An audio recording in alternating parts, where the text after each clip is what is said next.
Before the game, you were going to talk a lot. We saw you talking to a lot of different people tonight. What was the message that you had to Draymond? That's what I do. I talk, and I told him, I told him that keep that mic. He's better at the mic than hooping. You know what I'm saying? So keep doing this podcast, keep blogging, keep doing this thing off the court. It's cute, it's fun for him. Yeah, and then he said as he walked off, it'll help me play better. And I was thinking, well, yeah, it needs to. Like, this was a weird vibe. They won. They won by 21. So you get to have the sideline interview. But Dillon Brooks doing a victory lap like, I won that round. You played awful. Dillon Brooks was terrible last night. He was fine. They won the game. Yeah, they won. He wasn't that bad. He should stop shooting threes. Thank you. He was 1 of 7 from 3. But he was 6 of 15, I think, from the floor. Right. So that means he was 5 of 8 from inside 3. And that's fine. It's fine. It's not. So maybe that was an overstatement of that word. But he didn't do anything special. Obama outscored him off of the bench. Thank you, Obama. Do you know what I mean? Like, that was not a game. And I get why TNT did it, and it's sort of my point about this back and forth. It doesn't feel that organic. It feels a little contrived to me. It's getting to the point where it feels a little forced, and I think TNT is helping. Draymond Green is an employee. Like, why do you have Dillon Brooks be the guy that you talk to after the game? He wasn't one of the top 3 best players on the floor for the Grizzlies last night.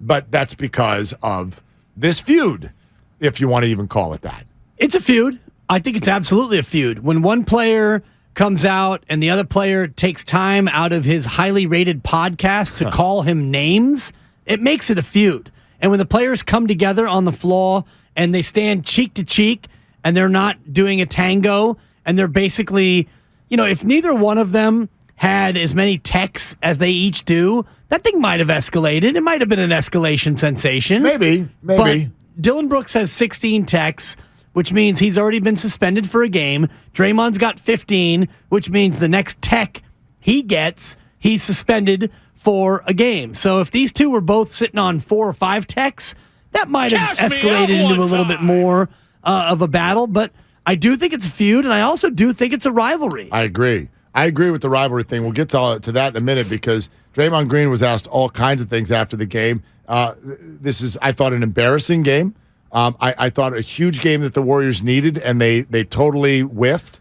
Yet all the questions after the game, predictably, were about Dillon Brooks. So here's Draymond on the face-to-face that the two got into. He thought he would bait me like he gets baited. I get technical fouls when I want to get a technical foul. I don't get baited into technical fouls. And so I think that's probably the difference in between me and him. If I do that to him, it'd be a double tech because he'd respond. But it's not a double tech because I didn't respond, So one of us are baitable, one of us aren't. And that's just kind of how it goes. I get technicals when I want to get technicals. He's just an absolute genius. He's right. Is he? Because some of the technicals, if you look through the career, have come at very, very bad times. Well, and you're right. And maybe it's not totally accurate because there are times where he gets technicals where he seems to lose it. He had the 2-tech game in Charlotte where they lost the game because of it, and he's been ejected in spots. Yeah. But like last year in Memphis when he got ejected from that ball game, that felt like that was a time where he wanted to get ejected. Draymond Green at times is like a Major League Baseball manager, an old school manager, where your team's down 9-1 in the 6th inning and the manager's just damn sick of it. So he goes out there and kicks dirt on the ump. Right. Throw me out, ump, please. I want to get in the clubhouse and drink a brewski. You think that stuff happens? I do. No more doubt. than we realize. Where because not anymore so much. There have been movies though where even in basketball, you go over to the hey, I need you to throw me out right now. Totally. It was a consideration. Well, what would get you to throw me out? Well, you need to call me a bleepity bleep. All right, bleepity bleep. Hey, you're out of here. Hey, what? How dare you throw me out of here? Totally. Kick, scream, run out. I mean, I think that stuff happens. All right, Draymond is asked, was Dillon Brooks extra motivated? I don't know. You have to ask him. I'm not sure what motivates him. I know playing against us motivates him, so that's where he was extra motivated, but played the way he plays, I think. Unless you saw something special that I didn't. Yeah, me either. Here's the one that's going to get everybody. And this is just what's so tough. Because what Warrior fans don't want now, you don't want the dynasty to become the thing that the guys are hanging on to 1 year too long. In other words, when things look bad, I don't think fans want to be told, yeah, but we're the best because we've been the best. So that means we're still the best in the absence of any motivation that we're the best. I don't think that rings very well, and that, to me, is what this sounded like. Oh, I mean, anybody can win in March. Anybody can win in March. What that mean? I have a hard time getting out of my bed in March. What's the game in March mean? Well, you just said on the shop in October, and you just said on your podcast less than 48 hours ago that this was a big game. So you can't do this, right? Like you go to break up with someone, and they're like, no, I'm going to break up with you first. You can't tell me you care, and then when it doesn't go well, go, I didn't really care. That's what that sounded like. And you're going to play the March game as if to say, we're the Warriors. I mean, he sort of did to the Grizzlies what I've been doing to the Sacramento Kings. I mean, March wins are adorable. Totally. They're adorable. It's offensive. So cute that you're over here caring about March because we have championship DNA, so we don't worry about March. Well, you worried about it 2 days ago to the point where you dedicated an entire podcast to this game. Right. You called him idiot. I don't know. You called him clown. I don't know. You called him champ, and then you corrected it into clown.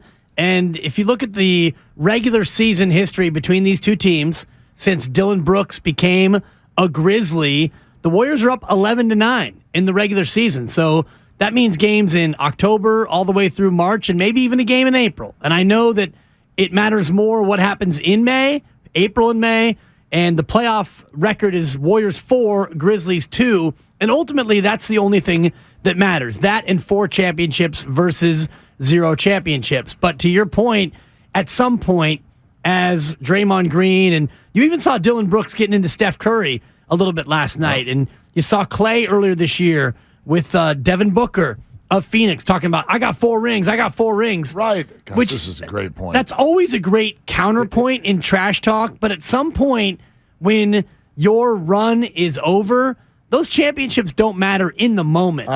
This is a great point because you cannot continually tell us that you don't care when your behavior is showing the opposite. You're flashing. The 4 rings thing, I feel like, has come up in 10 games this year where you've either heard guys or read lips or seen the 4 fingers go up. To me, it kind of feels sad, to be honest with you. It's not that it's not true, but the Warriors' resume speaks for itself. You don't need to walk around telling everybody about it. That does not feel good. That these 3 guys, and Steph hasn't done it, but these 3 guys, seemingly every time there's a young up-and-coming player scoring his 38th point in the third quarter, but 4 rings. Sure, yeah, we know that already. What's that got to do with now? Honestly, what's it got to do with now? Nothing. It's got absolutely nothing. Until you get to the playoffs and you get into a series and then the championship pedigree, I think it does matter. So if it's Warriors and Grizzlies, if it's Warriors and Kings, if it's Warriors and Suns in the first round of the playoffs, the fact that the Warriors have been through playoff series, they've won playoff series, they've won playoff road games, those things matter then. But if you get into a spot where you get eliminated or you're down 3-1 against Memphis or you're down 3-1 against, God forbid, Sacramento, at that point, we got 4 rings. It doesn't matter for a hill of beans.